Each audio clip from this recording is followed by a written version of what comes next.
Guys, look at that. Are we being manipulated? What are the consequences for the crypto space? And what's next for Bitcoin? If you are already excited, make sure you smash up the like button to at least like 500 likes. And that being said, welcome crypto friends and welcome back to MMCrypto. My name is Chris and let's get straight into the content. We have to cover a lot of interesting stuff in a short amount of time. So first of all, we want to check out some price action right here to give you context. The day before yesterday, we published a video with DaVinci 15. He was on our channel, he joined our team. And what he did in that episode is he analyzed Bitcoin and he said that with the highest probability, Bitcoin might retrace back down to the 61.8 level. Then the price went up and everyone said, oh yeah, maybe you are not correct. The price went down afterwards immediately. And the people said, oh yeah, maybe you are correct, because the price went down nearly to that 61.8 level, which was crazy to see, guys. And to be honest, it kind of looks like manipulation. So what we will do in that episode, we will exactly cover that. But first of all, if you missed out on that episode here the day before yesterday, where DaVinci again exactly hit that price movement with a slight delay here, you can go to our MMCrypto channel and watch that video. We will also link it here in the description down below. Make sure you like it and you hit the subscribe and the bell button, because the next video with DaVinci 15, where he will drop his next knowledge bomb on us for the Bitcoin price in the immediate term and also on some altcoins, leave your favorite altcoins in the comment section, will drop very soon. And the only way not to miss out is to subscribe to the channel and to hit the bell button. It will be very, very interesting, guys, promise for that.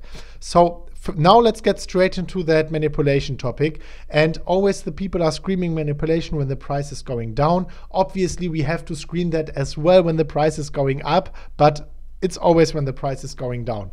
But now let's get straight into that, and we will exactly explain to you how that manipulation happens, how you can manipulate the market, how you can make the price go significantly lower with a comparably small amount of volume. And we will tell you what the consequences are for the space and what's next for Bitcoin. So first of all, we were able to see that the CME futures got a record high volume of 360 million just a few days back, which was crazy to see. And now we will tell you how that manipulation can get in place. First of all, the long positions, the BTC USD long positions, got a new temporary high within the last few days, like yesterday, day before yesterday. And whenever the long positions get a new temporary high, that means that there is a lot of greed in the space, especially on the bull side. Whenever the short positions get a temporary high, then there is a lot of greed on the bear side. But here it was on the bull side. Whenever there's greed or fear in the space, someone can come and take advantage of that. And obviously, you know, we have a lot of whales here in the crypto space, especially in Bitcoin. And what this whales can do is, whenever there is greed and a lot of long positions in the space, that's the first condition. And the second condition, whenever the buy order book is pretty thin, then they can take a small amount of their Bitcoin portfolio and sacrifice that by market dump ordering it into the order book. So when they make market sell orders right into the order book and the order book is thin, then they can, with a comparably small amount of Bitcoin, like a few thousand, like 1,000, 2,000, dump the price just as high as the first margin levels get hit. So whenever you open a long position, you have a margin level. And whenever the price goes below that margin level, you get a margin call. And unless you don't want to put in more money, you have to liquidate your position. And whenever you liquidate your position, you have to market sell it to the market as well. And you dump the order book as well. And then the price goes even lower. Other margin calls get hit and other long positions get liquidated, and so on and so on. And afterwards, obviously, also some hodlers come and they panic sell as well. And in that fear, the whales can buy back, just as it happened right here in the mirror. Whenever this long positions got liquidated, the price went down like crazy again. And most probably the whales were able to buy back in right here into the fear when the volume was still very high. And they can take advantage of that. So now the question, is that manipulation? yes, kind of you can say this is manipulation. When a small amount of people is able to move the market significantly, you can say this is manipulation, okay? But now let us tell you something, guys. We have to accept that manipulation to a certain degree. Why that? Maybe some people say, no, oh, you're crazy. And first of all, also very important, guys, leave your favorite comments, your favorite altcoins in the comment section down below. We will pick them up for the next episode with DaVinci J15.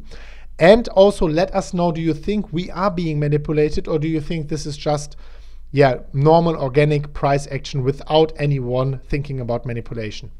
So now, first of all, yes, we can say this is manipulation when a small amount of people is able to move the market significantly with a comparably small volume. It is manipulation. It's not something like we know it from the early days in the stock market that someone has insider information. Everything is laid down here. All information are public. I mean, everyone who has a big amount of volume, a big amount of Bitcoin, they can actually manipulate the market in that way. But now, guys, let us tell you why what the consequences are for the space and why we have to accept that manipulation to a certain degree. First of all, we have to cover that ETF, and everyone is kind of annoyed about the ETF topic because everyone talks about that, but this is strictly related to that topic. So the NYSE and the Bitwise just filed another ETF, and now a lot of people are saying, oh yeah, finally that can get approved. I think in the end of February there's another date. Most probably they will just postpone it and postpone it again, and there's a high probability that all that ETFs will get rejected again, because the main reason for all this ETF deniers in 2018 were manipulation. We have this article from November 2018, and it says that the Bitcoin ETF may not pass due to the risk of manipulation, says the SEC chairman. So let's take his quote. It's the same old song every time. He said, and he's correct with that, what investors expect is that the trading in that commodity that's underlying the ETF is trading that makes sense, is free from risk or significant risk of manipulation. Those kind of safeguards do not exist in many of the markets where digital currencies trade. And he's correct with that. And that's the reason why all the it's the main reason why all the Bitcoin ETFs got rejected in 2018, and will be the main reason why the Bitcoin ETFs will get rejected in 2019 as well.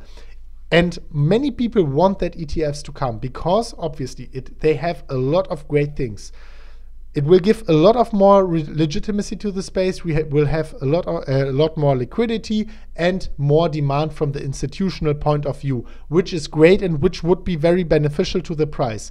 But if you want the next Bitcoin ETF to be approved, you have to sacrifice something. You have to sacrifice the freedom of Bitcoin, and you will have to accept that in a certain amount, a certain set of rules from the stock market has to get applied to the Bitcoin market as well, such as whenever you have a big amount of Bitcoin, you have to go to a central entity and say, I want to sell my big amount of Bitcoin right now, and so on. There's a huge set of rules in the stock market which has to be applied to the Bitcoin price, to the Bitcoin market as well. So we can say there is no manipulation possible anymore, or let's say not so much manipulation possible anymore. And whenever that happens, you sacrificed some kind of freedom in that peer-to-peer payment system of Bitcoin. And yes, then it's possible for the Bitcoin ETF to be approved. But if you do not want that, you should say no to Bitcoin, to the Bitcoin ETF. Also, this does not only apply to the US dollar ETFs or to the US SEC ETFs, it also applies to Korean and all other stuff, because everyone is looking at the SEC.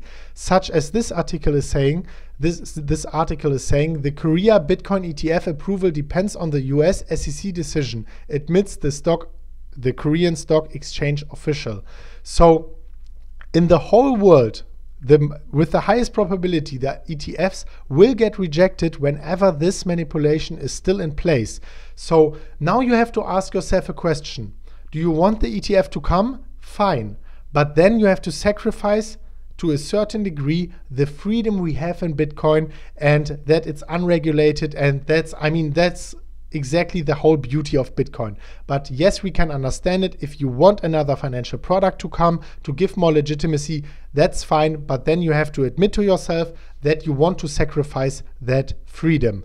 So that being said, what's next for Bitcoin right now? Very important, guys. The next episode with DaVinci J15, where we will analyze the Bitcoin price and what's happening in the next amount of days, or in the next few days, in the next few weeks, will drop very, very soon. So make sure you subscribe to the channel and you hit the notification bell not to miss out on that, because we can already tell you that will be interesting AF, really. It will be interesting AF. So make sure you do that. You come into our channel, you come to the Telegram group, and we will cover exactly what will happen next to Bitcoin, guys.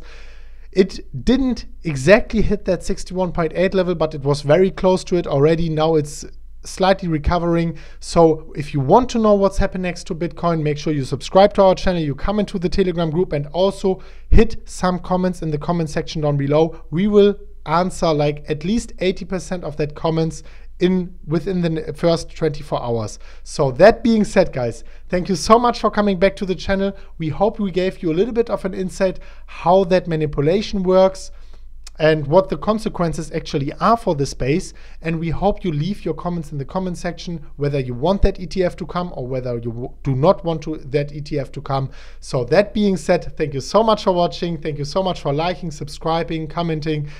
And see you next time at the next episode of MMCrypto. And as always, bye-bye.